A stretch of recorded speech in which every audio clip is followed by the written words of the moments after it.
Dear viewers, ఈసారి మనం వేదగిరి లక్ష్మీనరసింహస్వామి దేవాలయం గురించి చెప్పుకుందాం. ఈ వేదగిరి లక్ష్మీనరసింహస్వామి దేవాలయం చాలా పురాతనమైన మహిమాన్వితమైన దేవాలయం. ఈ దేవాలయం కొండపై 350 అడుగుల ఎత్తులో ఉంది. నరసింహకొండ అని సామాన్యమైన పేరుతో పిలుస్తారు. ఎస్పీఎస్ నెల్లూరు పెన్నా నది దక్షిణ తీరంలో పశ్చిమంగా 10-12 కిలోమీటర్ల దూరంలో ఉంది.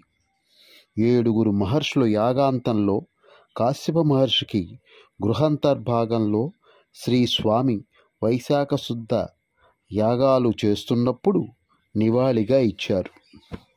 చతుర్దశి స్వాతి నక్షత్రం సందర్భంగా సాయంత్రం జ్యోతి రూపంలో స్వామి దర్శనమిస్తారు అని బ్రహ్మాండ పురాణంలో ఉంది. సప్త మహర్షులు యాగం చేసిన ప్రదేశంలో నేటికి మహర్షి తీర్థానికి 7 కోనేరులు ఉన్నాయి. యాగ ప్రారంభంలో నారాయణునిచే కీర్తింపబడిన గోవిందరాజు స్వామి ఇప్పటికీ కొలువై ఉన్నారు. ప్రకృతి శోభతో అడవి ప్రాంతం 7 కోనేర్లు పిలువబడుతూ ఉన్న ఈ మహర్షుల తీర్థాలు ఇప్పటికీ చూడవచ్చు.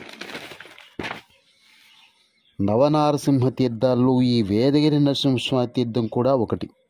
భారత కథలో అశ్వత్థామ, శ్రీరామచంద్రుడు కూడా ఈ క్షేత్రాన్ని దర్శించారని పురాణ వచనం.